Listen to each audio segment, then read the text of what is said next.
মুক্তিযোদ্ধার নাতি সে ভর্তি হয়েছে মুক্তিযুদ্ধ কোটা ইউনিভার্সিটিতে, উনিও বলেন কোটা থাকবে না। তো বেটা তুই তাহলে চলে আয়, পড়াশোনার দরকার নাই। নিরাপদ আশ্রয়ে হাসিনার স্বজনরা। আওয়ামী লীগ এবং সহযোগী সংগঠনের নেতাকর্মী, সাবেক এমপি মন্ত্রীদের প্রায় সবাই হামলা মামলায় জর্জরিত হলেও নিরাপদ আশ্রয় রয়েছেন সাবেক প্রধানমন্ত্রী শেখ হাসিনার নিকটতম স্বজনরা। শেখ হাসিনার ফুফাতো ভাই শেখ ফজলুল করিম সেলিম আওয়ামী লীগের প্রেসিডিয়াম সদস্য। তার দুই ছেলে শেখ ফজলে ফাহিম ও শেখ ফজলে নাইম। শেখ পরিবারের প্রভাব খাটিয়ে শেখ ফজলে ফাহিম বাংলাদেশের ব্যবসায়ীদের প্রধান সংগঠন FBCCI এর সভাপতি হয়েছিলেন। 5 আগস্টের পর থেকে শেখ সেলিমের পরিবার আত্মগোপনে আছে।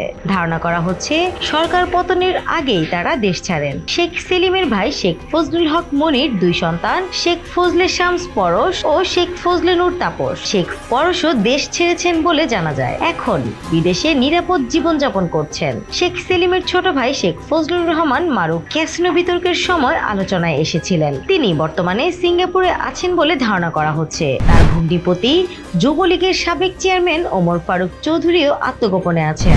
শেখ হাসিনার ফুফাতো ভাই আবুল হাসনাত আব্দুল্লাহ বরিশাল 1 আসনের এমপি ছিলেন। তার ছেলে সাদিক আব্দুল্লাহ ছিলেন বরিশাল সিটি কর্পোরেশনের সাবেক মেয়র। আওয়ামী লীগের ক্ষমতার সময় এই পরিবার ছিল বরিশাল অঞ্চলের হর্তাকর্তা। 5 আগস্টের পরে হাসনাত আব্দুল্লাহ ও ছোট ছেলে সুকান্ত আব্দুল্লাহ দেশ ছেড়ে ভারতে চলে যান। তবে সাদিক আব্দুল্লাহ কোথায় আছেন তা নিশ্চিত হওয়া যায়নি। তার ছোট ভাই আবুল খায়ের আব্দুল্লাহ বরিশাল সিটি কর্পোরেশনের সাবেক মেয়র। তিনি কোথায় আছেন জানা যাচ্ছে না। শেখ হাসিনার ফুফাতো বোন শেখ ফাতেমা বেগমের এক ছেলে নুরি আলম চৌধুরী ওরফে লিটন চৌধুরী একাদশ ও দ্বাদশ জাতীয় সংসদের চিফ হুইপ ছিলেন। সাবেক ছেলে মুজিবুর রহমান চৌধুরী ওরফে নিক্সন চৌধুরী ফরিদপুর 4 আসন থেকে টানা 3 বারের স্বতন্ত্র এমপি ছিলেন। 5 আগস্টের পর থেকে এই দুই ভাইও আত্মগোপনে। শেখ হেলালের ভাই খুলনা 2 আসনের সাবেক এমপি শেখ সালাউদ্দিন জুয়েলকে সরকার পতনের পর টুঙ্গিপাড়ায় দেখা গেছে। তবে সর্বশেষ তার অবস্থান নিয়েও রয়েছে ধোঁয়াশা। তিনি কি দেশে আছেন না বিদেশে গেছেন?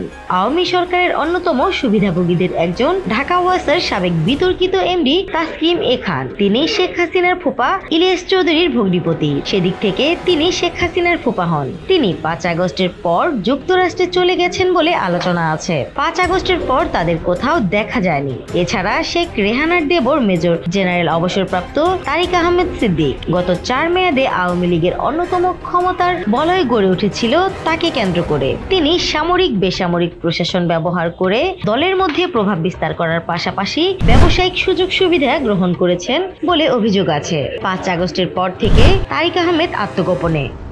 দৈনিক নতুন সময়, ঢাকা।